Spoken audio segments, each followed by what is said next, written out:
Good day, everyone. I welcome you to the episode 6 of Chemistry of Selected Metals and Non-Metal. In this very video, I'll be working on chemistry of selected non-metal, and the first one I have here is hydrogen. But in this video, we talked about, we're dealing with the proton, electron, and neutron number, which is the subatomic particle of hydrogen. We have the position of hydrogen in the periodic table, the bonding and stability, group 1, group 14, and group 7. We have the occurrence, the properties of hydrogen, the types of hydrogen, the chemical properties, the physical property, the preparation of hydrogen, the reaction of hydrogen, the isotopic form of hydrogen, and the test for what? For hydrogen. So these are some of the topics we'll be working on in this particular video. Let's pick the first one. Hydrogen, first of all, what is the symbol of hydrogen? It's capital letter H, and here is one, here is one. This is the normal hydrogen that we all know. And if you look at this closely, you realize that hydrogen has one proton number.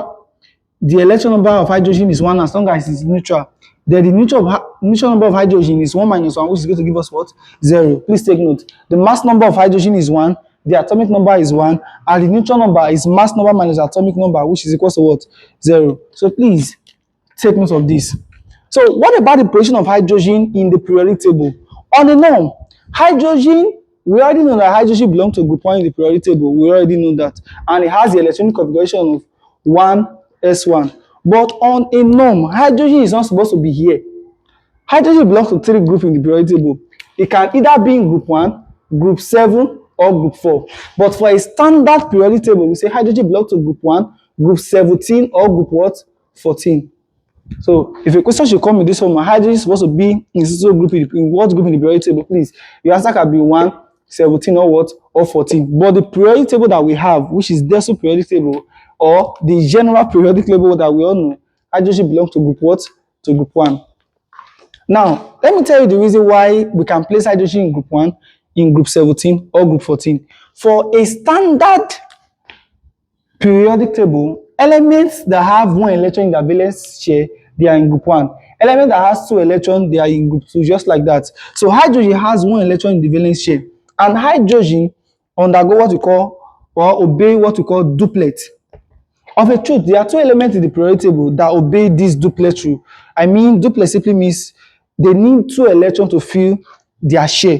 So, and these 2 elements are hydrogen and helium. So these are the only 2 elements that obey the duplet rule. Apart from these 2, the other ones, they obey the octet rule. I mean, for the first 20 elements. So hydrogen and helium, they belong to the first period in the periodic table. These are the only 2 elements that belong to the first period in the periodic table. So back to this. Hydrogen has 1 electron in the valence share. An element that have 1 electron in the valence share, they are group 1 elements. And if you look at this, for hydrogen to be stable, hydrogen needs 1 more electron. An element that needs 1 more electron in their outermost share, they are in group 7. So as long as you are +1, it is group 1. And as long as you are -1 to be stable, you are in group what? In group 7. Then there are some elements in the periodic table that, for example, for you to complete the duplet, you have 8 electrons. Sorry, an octet, you have 8 electrons. But if you have 4, that means you are half filled, right?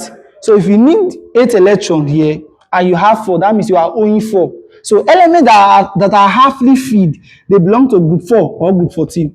Elements that they are octets, their valence share is halfly filled, they either belong to group 4 or group 14.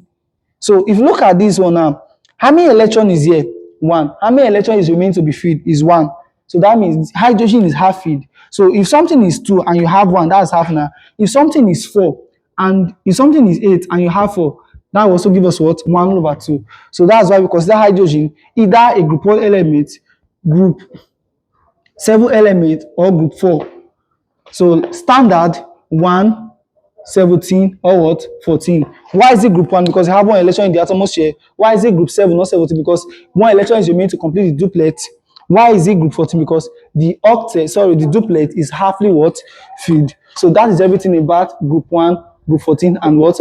And group 17. So let's quickly rush into the occurrence of hydrogen in the periodic table.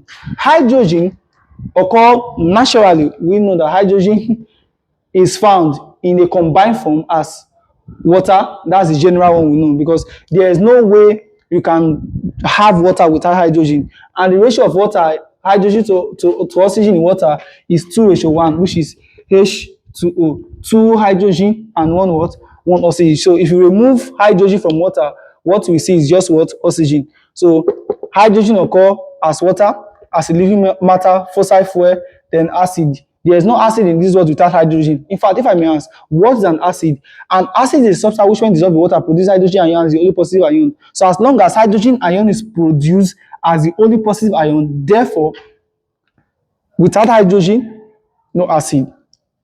Then organic compound.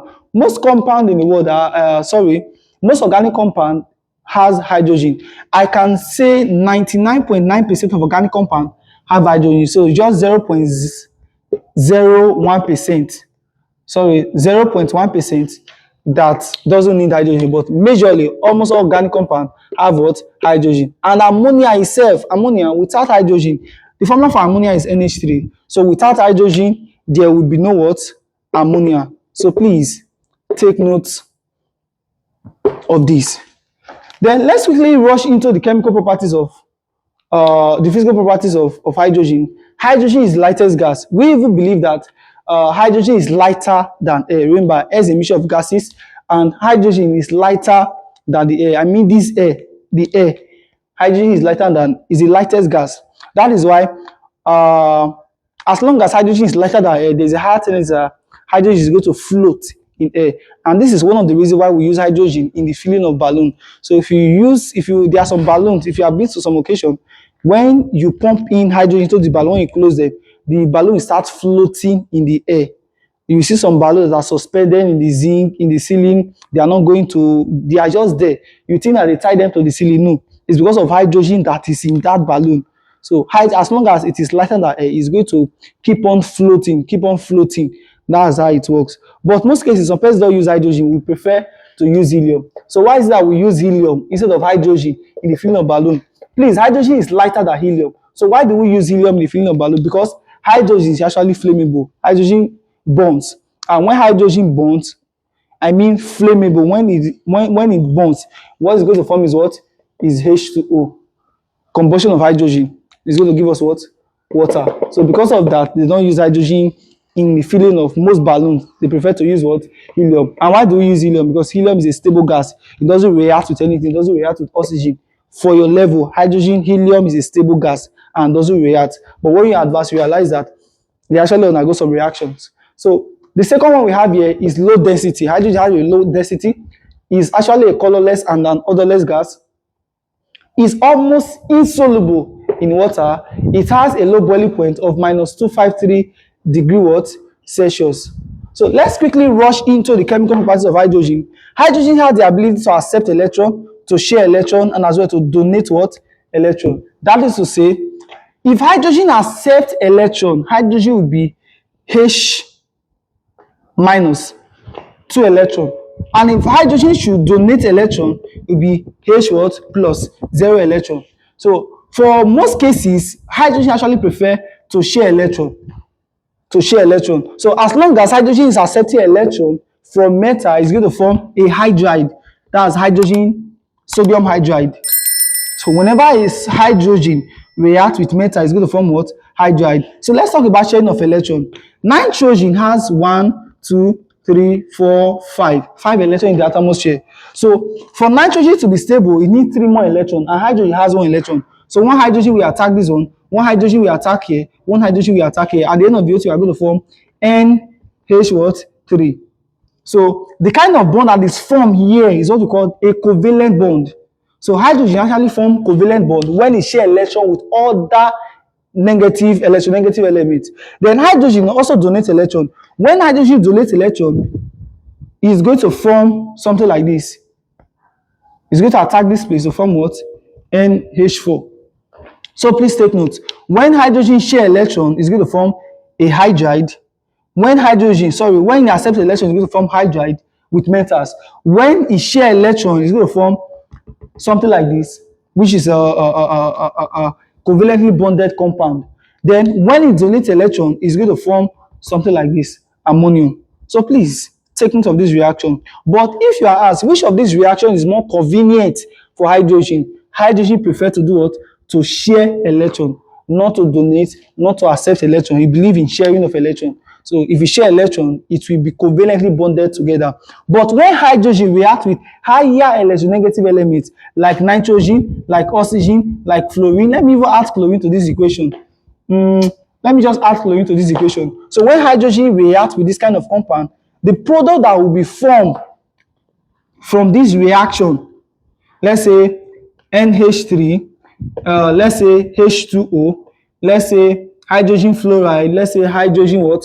Chloride. So these are compound of hydrogen from this reaction. So these compound that are formed, ammonia, water, hydrogen fluoride, and hydrogen chloride, they are all covalently bonded together. But what kind of covalent bond is this? It's called hydrogen bond. So a hydrogen bond is a type of covalent bond. But hydrogen bond can be formed when hydrogen reacts with a what? A higher electronegative element. So when hydrogen reacts with a higher electronegative element, this will be what? Will be formed. And there are three forms of isotopic hydrogen. We have the protium, we have the deuterium, and the tritium. So what is the difference between protium, deuterium, and tritium? The symbol for protium is hydrogen 1,1, hydrogen 2,1, then hydrogen what? 3,1. So this is a protium, this is a deuterium, and this is a tritium. So what is the proton number? Proton number here is 1, proton number here is 1, proton number here is what? 1. Electron number here is 1, 1, 1. Then mass number or the nucleus number here is 1. Here is what? 2. Here is what? 3. So let's check the neutron number. 1 minus 1 will give us 0. 2 minus 1 will give us 1. Then 3 minus 1 will give us what? 2. Now please take note. The only element in the periodic table that has no nucleus, no neutron rather, this is spelling. The only element in the periodic table that has no neutron is what? Protium, which is an isotopic form of what? Of hydrogen. This tritium here is usually used in radioactivity. Tritium is used in radioactivity. Then deuterium can form heavy water, which is D2O. It's going to form heavy water. This is what we call, this is the formula for what? For heavy water. Then the protium, that's the normal hydrogen that we see, that has the ability to form what? Water, the one we take in. So that's what you should know about the isotopic form of hydrogen. But please, hydrogen actually exists in three isotopic form: protium, deuterium, and what? And tritium. So what about the preparation of hydrogen? Hydrogen can be prepared using a process called Bosch process. Bosch process. And how is the Bosch process like? When coke reacts with water or steam, let me use that, is going to form CO plus what? Plus hydrogen gas. These are raw material. The raw material called carbon, and which is coke, and what? And water. So this CO and hydrogen gas is what we call water gas. So water gas is formed from the reaction between coke and what? And steam. But this whole process is called Bosch process, and is an endothermic process. It absorbs heat from the surrounding. So that's how you form what? Hydrogen gas. So if you want to prepare hydrogen gas using Bosch process, coke is going to react with water to form water gas, and hydrogen is a product of what? Of water gas. So what about steam reformer process? When this coke is replaced by CH4 plus water, is going to give us CO plus how many hydrogen will be here? 6 hydrogen. So this one is called a synthesis gas. Synthesis gas. So water can also, hydrogen can be formed from synthesis gas, which is a steam reformer process. Can be formed from Bosch process, which is an endothermic process. It can be formed from cracking of hydrocarbon. We already know hydrocarbon is these are organic compounds that consist of hydrogen and carbon only. For example, methane, we have benzene, we have ethene, we have ethine, yeah, ethine. All these are hydrocarbon. They consist of carbon and what? Hydrogen only. So it can actually be formed from the cracking of hydrocarbon, electrolysis of sodium hydroxide and potassium hydroxide as a byproduct of core alkali industry. It can also be formed from the lab, which is a laboratory preparation of hydrogen, which is let's say hydrochloric acid reacting with sodium. At the end of the day, we are going to have sodium chloride plus what? Plus hydrogen gas. So that's how you form hydrogen in the laboratory. So what are the reactions of hydrogen? Hydrogen actually undergoes different kind of reaction. The first one we have here is reaction with air. So when hydrogen reacts with air, combustion of hydrogen in air. So we already know that air is talking about oxygen. Then at the end of the O2, we are going to have what? Water. So hydrogen reacts with air to form what? Water. Hydrogen actually has the ability to react with halogens. S stands for halogen in organic chemistry. So can actually react with halogen. That is, when hydrogen here reacts with chlorine, at the end of the O2, we are going to have what? Hydrogen what? Chloride. You can as well balance the equation. The hydrogen also reacts with selected metals. So if hydrogen reacts with a particular metal, I mean selected metal, you are going to form what? A hydride, because at the end of the O2, this hydrogen is going to accept electron from sodium. So as long as hydrogen is accepting electron, a hydride will be what? Will be formed. And hydrogen you see here can also react with nitrogen. If hydrogen reacts with nitrogen, it's going to form ammonia. So this is a complete reaction for that. Hydrogen also is a very good reducing agent. Now, what do I mean by a reducing agent? For example, this is copper oxide. When copper oxide reacts with hydrogen, hydrogen is going to reduce this copper oxide to copper, then water will be what? Will be formed. So from here to here, reduction is taking place because oxygen is being removed from the reaction. And from here to here, oxidation is doing what? Is taking place. So hydrogen is a very good reducing agent because it reduces copper oxide to form what? Copper. And hydrogen also it is used in hydrogenation reaction of organic compound. What I mean by hydrogenation reaction of organic compound, if you have carbon, hydrogen, okay, let me just see something like this. Hydrogen. If a hydrogen is added to this compound, it's going to form a different compound of alkane. But for an organic compound such as fat and the rest, hydrogen is very, very important in those reactions. I mean hydrogenation. And hydrogenation simply means addition of hydrogen to a what? A compound. So please take note of that. Then the next one I will be dealing with, there are actually two types of hydrogen, which is the auto hydrogen and the para hydrogen. How do we differentiate auto and para hydrogen? Because of the spin of the nuclide. They have different kind of spin. So when the two electrons in the nuclide spin in the same direction, the spin of the electron in the nuclide, or the spin of the two nuclide, when they spin in the same direction, it is called auto hydrogen. And when they spin in opposite direction, it's called what? Para hydrogen. So for example, if you're having something like this, okay, let me use something like this. We can call this an auto because the spin is facing the same direction. And if we have something like this, we can call this what? A para hydrogen. So these are the two types of hydrogen. When the nucleus spin towards the same direction is auto, and if the spinning is going towards different direction is what? Para. It is very, very easy to differentiate auto and para. Then the last thing we are going to deal with in this particular video is test for hydrogen. How do you even know that this is hydrogen? In a test tube containing hydrogen, if you insert a lighter splinter, if a lighter splinter gas if a lighter splinter is inserted into a test tube that contains hydrogen, it's going to make a pop sound. It's going to make a pop sound to confirm that hydrogen is what? Is present. So how do you test hydrogen? Easy. Put hydrogen in a test tube, then test with a lighter splinter gas, then hydrogen. If it is hydrogen, we are going to hear it do a what? A pop sound. So that is everything about the chemistry of hydrogen. Please take note. In terms of abundance of hydrogen, there are some things you should take note of them. In terms of abundance of hydrogen, hydrogen is the most abundant element in the universe. Please, it's not in the earth crust. Hydrogen is the most abundant element in the universe, and the 10th most abundant element in the world in the earth crust. We already know that the most abundant element in the earth crust is oxygen, followed by what? Silicon, followed by the rest metals and all that. But in the earth crust, hydrogen has the position of what? Of 10. But in the universe, hydrogen is the first, is the most abundant element in the what? In the universe. Please take note. The most abundant substance in the whole earth is what? Is H2O. And the most abundant element in the universe is what? Is hydrogen. The most abundant element in the earth crust is what? Is oxygen. So please take note of that. These are some of the things you should be expecting regarding hydrogen, or the chemistry of hydrogen and its compound. So I would love you to do something for me. Please drop this in the comment section. At least Drop 10 compounds of hydrogen.